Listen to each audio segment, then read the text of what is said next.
Can I just get a glass of water standing by, please? Or whatever's over there. Still is fine. I just ate all those almonds and...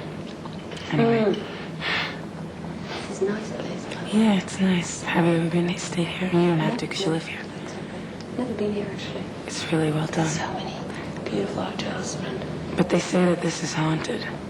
And it's really weird because in my room... In your room, right? It keeps... the lights keep going off. Thank you. Is there a straw? Because otherwise it misses. Thanks, Claire. Yeah, it keeps going off. You got someone to do your makeup and stuff here. Mm-hmm. It's a good color. Thank you. It's really good. Yep.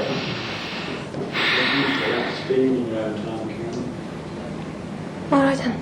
Mariah, how are you doing? Good, how are you? Very well. Well, let's talk about your album first. Success of your latest album, Daydream. Has it been better than expected?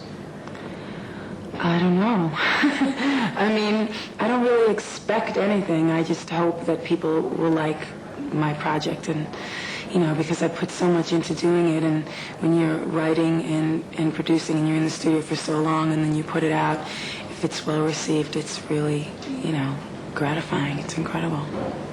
Well, I mean, you are a singer, songwriter, producer. You seem to be very much in control of everything. Is that what you want?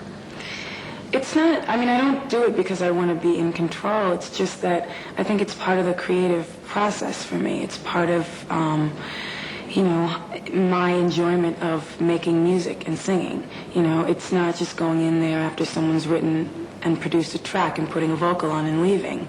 Because I don't know, I wouldn't feel comfortable with that. And I love writing as much as, not as much, but almost as much as I love singing, and it's just a part of me. And I think that producing goes hand in hand with that, because if you write a song and you just give it to someone else to produce, it might not be what you were feeling when you created the song, you know. So, I mean, I didn't realize it, but all the while I was making demos, you know, when you're contributing to the outcome of the song, you're producing it, whether you're singing them a string line that you want, or if you're saying, you know, break it down here, you're producing. So it was just a natural evolution, I guess. All right.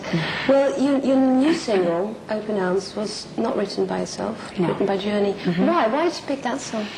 Because I have a lot of good memories growing up of singing that song, and I think that Steve Perry's an incredible vocalist, and, you know, I've always thought it'd be a great song to perform, you know, and to do my rendition of, which I like to do, you know, as well as writing. It's always interesting to do a classic song, you know, and then kind of, not that you make it your own, but you do your own rendition of it, and so it becomes your own version. And like now when I think about it, you know, after I've been doing these songs for so long, they don't feel like cover songs anymore after I do them. You know, it's fun. But how do you do that? Because I was listening to the song, and it sounds like a classic Mariah song. And I thought, well, it's written by, you know, two different people, and how do you do that? You listen to the song, you think, well, I'd like to do a version of that one, and you start singing, or how do you... Usually any song that I do, you know, that I do a cover of is something that has been special to me in some way, you know, growing up, throughout my life, whatever. And I'm always listening to the radio. I'm always singing something. So I guess from singing them for so many years and loving them, they just they become my own in a way. You know, of course, the classic version will always be there, and I'll always hold that up as, you know, the first and the best version. But I mean, I think that I bring my own thing to it. And have you had any reactions from them? What has Steve Perry said about your version? Has he? I don't know. I have no idea. All right. Well, the video for it is a live video, isn't it? Where and when was that shot? That was shot in October at Madison Square Garden in New York, and it was taken from my television special. It was on Fox, and it was a lot of fun because I grew up in New York, and so whenever I do a show there, it's the most enjoyable thing because a lot of people that, you know, I grew up with, and, you know, it's my hometown, so. Well, excellent. Well, there's some really interesting collaborations on the album, one of them with Boyz II Men. What was it like working with them? It was so much fun working with Boyz II Men, and it was something that I really, really wanted to happen. And so I was just, ecstatic that it actually came together the way that it did. And what happened was I wrote the initial idea for the song with Walter Afanasieff, who I collaborate with for the past few albums. And then after I wrote the chorus, I stopped because I really, really wanted Boyz II Men to do it with me. And I just said, this would be perfect I'm like, this should have the style of vocals that Boyz II Men do. And then I'm like, I want to see if I can get Boyz II Men to do it with me. And so, it takes a lot to put the scheduling thing together, and, they're busy, I'm busy, everything else. And then they came in, and I was just like, oh, I hope they like it. I was nervous singing it for them because they're all incredible singers, individually. So, anyway, when I sang it to them, they had this kind of strange reaction because Nate had written a song that was basically identical in the theme for their road manager who had passed away.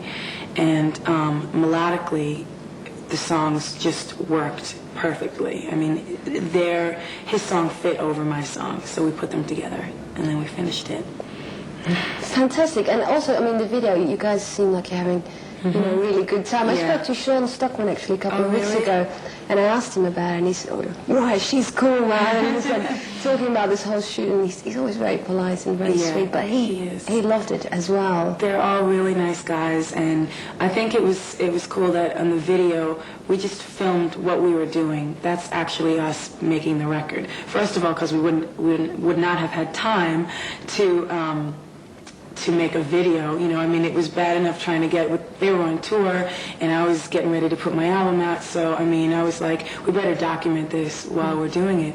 And so that's what it is. It's just, basically a documentary of the making of One Sweet Day. And I'm really glad we did it because it's fun to be able to work with other successful young artists and to have that kind of feedback because, you become kind of isolated when you do this in a way. And so I'm really glad that I met them. So you're going to be performing with them very soon, I heard. On the Grammys, yeah. And you're nominated a lot of times. Yeah. Okay, you're going to do the same song? You're going to do One Sweet Day? We're doing One Sweet Day, yeah. We're opening the show with One Sweet Day. So I was actually talking to Wanye on the phone last night, and we were kind of like planning some things out. So that was good. It's going to be fun.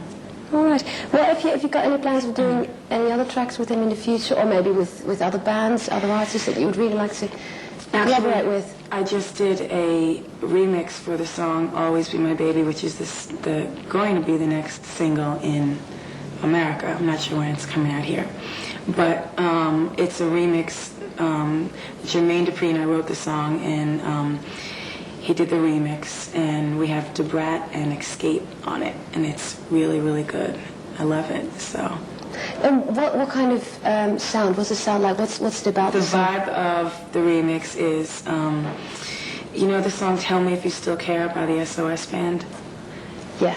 Yeah. Okay. Well, that's like one of my favorite all-time songs, and what it is basically the original melody of "Always Be My Baby," the album version over.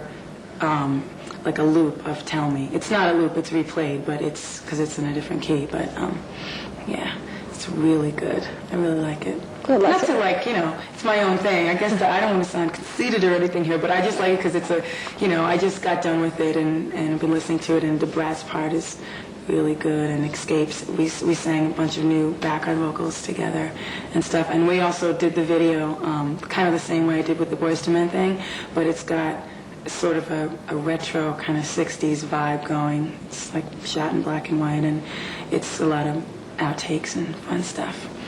Shot during a snowstorm, the day after the snowstorm, at my house. We did it in my studio, so it's cool. That sounds excellent. Well, I wonder if it's going to be, released here as well as the next single. Hopefully. I hope it will. Okay.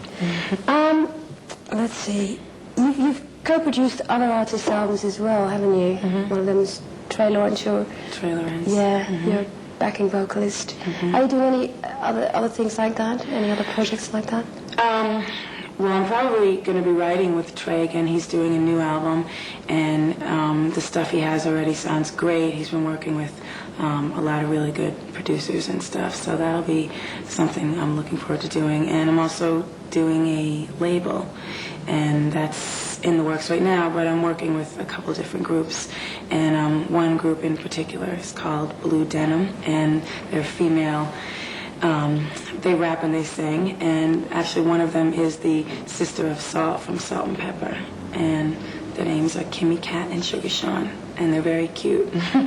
And the record is going to be really, really good. They already have a lot of good material, so I'm looking forward to that. And we wrote a couple of songs together. Fantastic. Any other bands, any other acts, girls you're working with for your label? And what's up? Not yet. I mean, there's a lot of things in the works, but nothing's nailed down right now, so I wouldn't want to say anything yet. Okay. Well, we're in Europe. Are you going to tour here soon? What's happening? Eventually. Right now I've only done one tour, so far in my lengthy 5-year career. Why is that? Because I was reading through your biographies, and I was thinking, you haven't toured much at all. No. Well, it was difficult because I started out without really doing any performing live, and more from the songwriting into things and being in the studio, and that's kind of the way I came about. And then all of a sudden I got to this level where I hadn't done it. It became a big deal that I hadn't done it, and the only thing I really ever did live was the Unplugged thing, and that was the first thing that, that really shouldn't be your first thing that you do. So that kind of broke the ice a little bit. And then when I did my first show, it was at this huge arena, and I wasn't prepared for it. For that to be the first time you ever put tickets on sale for a show, being in front of thousands of people in a huge arena. It's a little overwhelming, and then, they kind of really ripped me to shreds, the critics, and it was upsetting because I'd never done it. I wasn't prepared, but in a way it was good because it made me so angry that the next show was great because I let go of all my inhibitions, and I just did my show and sang, and then, not that I have to bank on this or whatever, but then the reviews were much more representative of that, because it was much more free, because I got to the point where I was like, look, it can't get worse than that. And so at the end of the tour, I came to really enjoy doing shows. The only problem is I have to take care of my voice, so I can't go out and do these tours where people go and they do night after night. I can't do that because I'm not going to do that to myself and to my voice, and I have more respect for my voice than to do that, because I'll destroy it, because I wrote all my songs up here. And my natural voice is actually lower, so people want to come see me, they want me to sound good, so I can only do a few shows a week. That's why actually I'm getting ready to do Japan, and I'm looking forward to that. That's going to be my first international thing, and 3 Tokyo Domes. So that's coming up. That sounds excellent. Actually, your manager just told me that that was your Merry Christmas album was the #1 selling album of all times or something in Japan. Yeah, that's fantastic. So when are you coming to Europe? I'm sure the fans here would love to hear when you're gonna. Well, I have to, let me get through the Japanese tour first, and see how I do doing more than one a week, because last time I only did one a week, and even then it was. It was hard to recuperate from each show.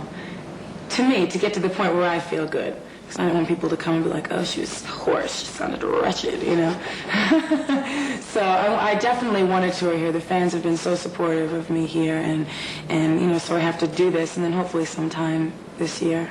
Okay, well, I'm sure they'll be looking forward to it.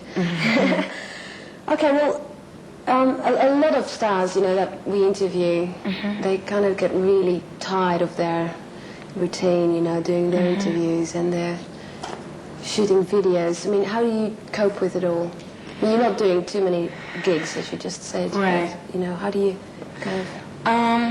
I don't know. I mean, it is tiring when you're traveling around and you do a show, or, say I'm doing different TV shows around the world, basically, and traveling, and I'm in one country one night, and the same night I go to the next country, and then I go to the next country.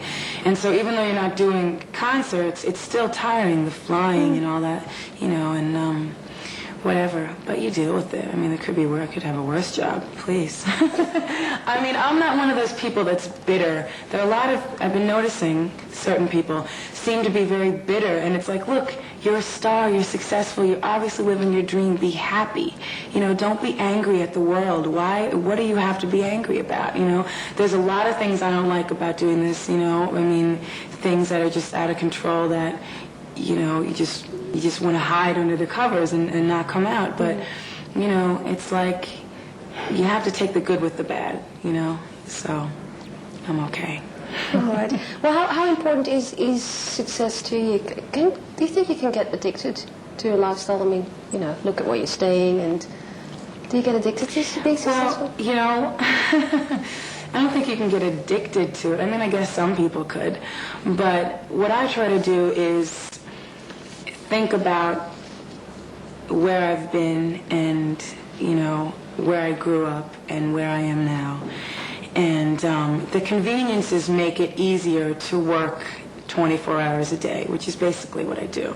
You know what I mean? Which I think, that's why people can get addicted to this, because when you're working hard and you're traveling from place to place and you're really giving all of yourself to the world, you need something back, you know what I mean? But I don't take anything for granted, because I grew up with basically no money, and all I had was a dream, and the dream was to do this. So. Wow. Do you think you still lead a normal life? No. This is not normal. I mean, I'm still a normal person, regardless of whatever, But this isn't a normal life. Yeah. I mean, would you ever want to go back to having a 9-to-5 job and being anonymous? Well, I've never had a 9-to-5 job. Okay. So I don't know what it's like, because I went, from school to waitressing for and doing crazy jobs and working in the studio and backup singing, and basically condensed a lifetime of work into a very short period of time. But I never did the 9-to-5 thing, because everything happened so fast, and I don't think I ever could, because I'm very disciplined when it's what I want to do, but I'm not disciplined enough to do that. So I respect people who do that a lot. Good. Well, I mean, being in constant view of the public, is it difficult to have your private life? Yeah. Yeah, you tend not to talk about it at all. Is that your way of kind of, that's completely separate from Well, I think work? When I'm asked questions about it, I talk about it in a way that I feel comfortable with, but I'm not one of those people who needs to go into the sordid details of my life on national television to get attention or whatever. Some things are better left unsaid, I think. Okay, fair enough. Okay, well, at the moment, the female solo artist is doing extremely well. I mean, there's you, Mary J. Blige, Whitney, Janet. How does it feel to be part of such a talented bunch of people? I think it's great that there are so many successful female artists right now, because, I mean, there's room for everybody, in my opinion, and it's great that the public is being so accepting right now, of female artists, and I'm glad to be a part of it. Well, I mean, I'm glad you're saying that there's room for everyone, because, there's always is there a sense of rivalry between you and, for instance, Whitney Houston? Not for me. I can't speak for anyone but myself. Okay, thank you. And why do you think that there's so many big female artists in America? I mean, in Europe, we kind of have Björk and Annie Lennox. Is it an American thing, do you think? I have no idea. Well, I don't have an idea. I'm just asking you, because, maybe... No, I don't know. I don't know. I mean, I think it's all about the music and whatever people are vibing off of and liking, is going to be successful. I mean, I think we also have we have more radio stations there. We have just more exposure, I guess. Right? I mean, do you agree with that? That there, I mean, at home there are, on the dial there are like, I don't know how many stations, and here in each country they have, you know, a much fewer amount, and I guess maybe you hear more. I don't know. No idea. No, I wouldn't know either. That's Maybe I'm wrong. Maybe I'm right.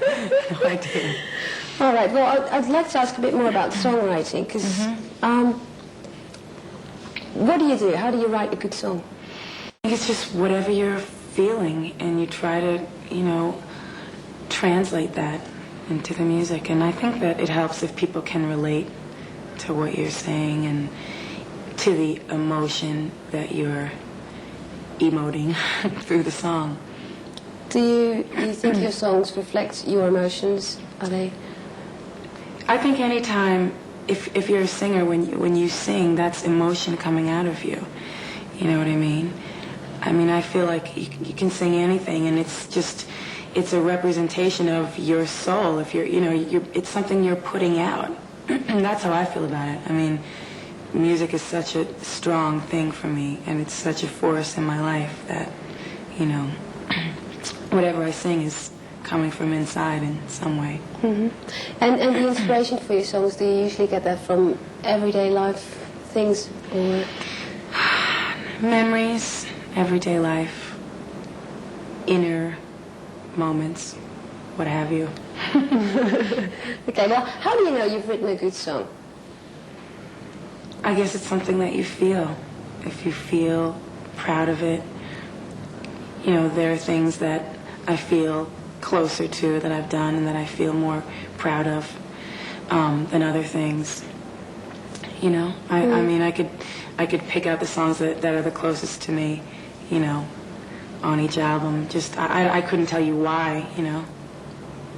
Because I guess, I mean, what you think is a good song, I mean, the public might not think it's a good song, or your friends might not think it's a good song. I don't know. I mean, I'm a radio addict, and I grew up listening to the radio night and day, and I still do. And there's never a time when I'm without a radio or without music.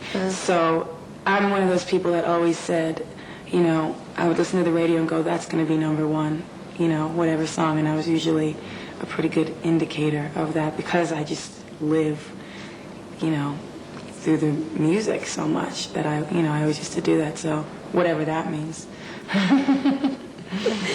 Okay. Well, I'm going to ask you some questions, kind of retro, going back in your whole career. What were the significant turning points in your career? Significant turning points. In my life, in terms of, or since your I put out life, my your first career? album? I mean, were there any moments that things changed radically? And yeah, there were a lot of them. I mean, the chain of events that led to that moment when I handed over the tape to Tommy would be a big one. I would say that that was a major turning point there. what was that? Was that 1990 or? No, that was before that, Yeah. like a year and a half before that. And basically, you know, the process of, I mean, I had written a lot of the songs that ended up on my first album. They were on that demo, you know, so that was important. I almost didn't go to that party that night. So, let's see. The process of being able to have the control to be able to say, you know, I'd like to produce, I'd like to, you know, co-produce, I'd like to, you know, have the power to say how I want my music to sound. And that's been, I mean, even though I've been writing and co-producing basically since, I mean, writing since the first album, and I produced one song and then co-producing from then on and writing, it's been a process to be able to kind of say, I really want to do this type of thing. You know, it's important to me. And I feel for the first time on this album that this album as a whole reflects that a lot more. And just being able to do like the remixes and the collaborations and things like that that make me more well-rounded as an artist, you know. And I feel like I'm at that place now where I'm, you know, I'm feeling good about stuff. And you've even directed your own videos, haven't you? Was that the one for Fantasy? Fantasy and the new video for Always Be My Baby, which, as I said, is not out yet here. There are actually two videos. There's one's for the album version, and then one is the one I told you about on the... Didn't I just tell you that? I've done so many interviews today. The Bratnik Skate video that we filmed the video while we were doing that. Right. Yeah. Are you going to do that more? I mean, do you like being involved in directing your own videos? I like being involved in it. I think that, on Fantasy, it was kind of like it was definitely a learning experience for me. And I look at it now, and some shots I love, and some shots I hate, and some shots, I'm like, oh, if only we would have done two more things like this, because it was a very ambitious shoot for anybody to be able to go from day to night to having this huge setup in the parking lot, to having the roller coaster thing, to having all the daylit stuff. It's a big deal to do that. It's very ambitious. If I could go back and do it again, I probably would have just done the daytime stuff, because it would have been easier, and I would have had more footage that was similar. But whatever, it's done, and I'm happy with it as my first effort. The new videos that I did, I really love the remix one because it has more of a free kind of style. Because it is pretty much documentary, it just has a more relaxed feeling than when you do a staged, set-up video. Yet it still has kind of an editorial feel because it is sort of retro and it has a great look. So I like doing stuff like that. I had about 1.5 takes of my, self singing the song, and I sang it to the wrong version. I sang it to the album version, and I synced it up with the remix version. So I had barely enough footage of myself singing it, but it was actually better because I didn't have all the choices, and I had the freedom to use outtakes of me, like with my cat, or me with, the girls in the video, or me with, whatever, the people around. My dog was swimming in the pool while we did this session. So it was a little bit more disjointed, and I like that. That sounds really nice. Okay, the most significant achievements in your eyes? I guess the most significant achievements would be, the songs that I feel the most proud of, and the fact that I've reached so many different types of people, in race, age, everything. That's very important to me. And different, people that don't even speak, I don't speak the same language as, that the music has been such a universal thing. That's an incredible achievement to me, and just being able to do this in general, to have realized my goals so quickly is a pretty cool thing.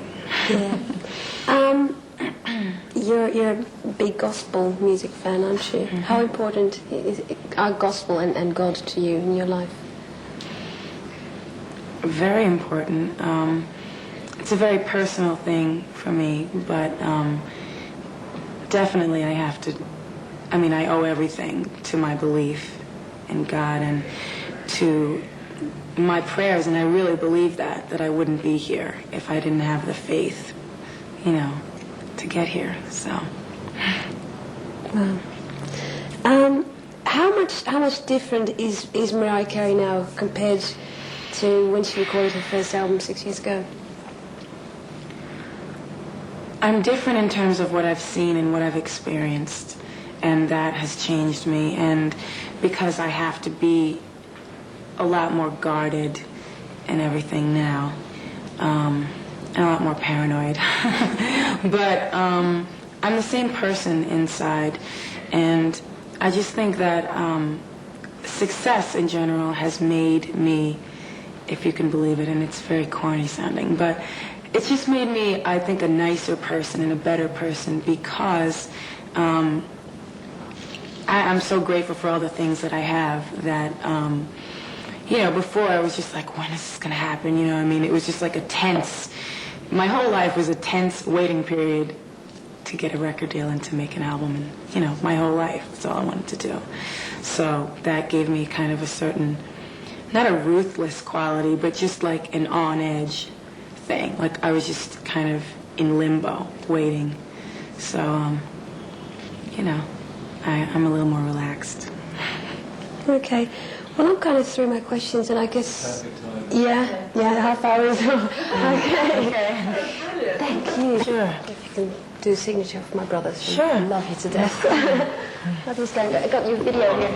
Oh, jeez. Oh. 30 seconds from now. I don't know. I'm just like going with the flow to like an 8. 4 more? Oh no, we did 4. Oh, okay. I'm like 4 more. Please tell me.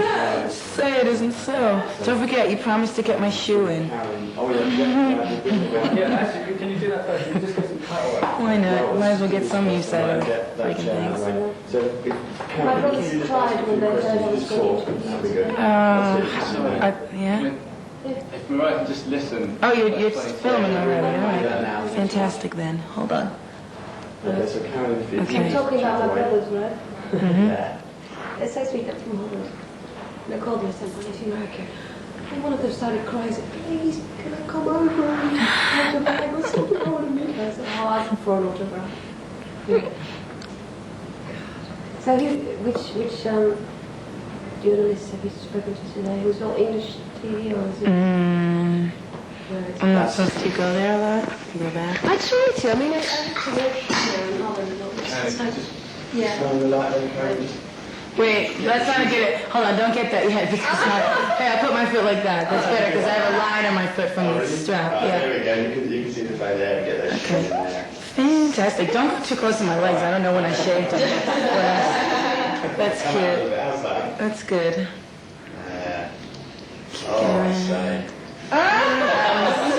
That one's screwy. Now you're building your heart now. That one's better. Yeah, that's nice. There, like that. Don't show everyone how big my feet 10 are. seconds of that. There we go. Okay. Okay, so should we your hand around? Sure. Really, yeah, I think it's just really your hand on your lap. For some of the interview, it just helps us there. Look at that spark. Hang on. Getting on that. Okay, I'll work that one a little. Anyway, so yeah. Maybe taking part. You can't just stop your hands.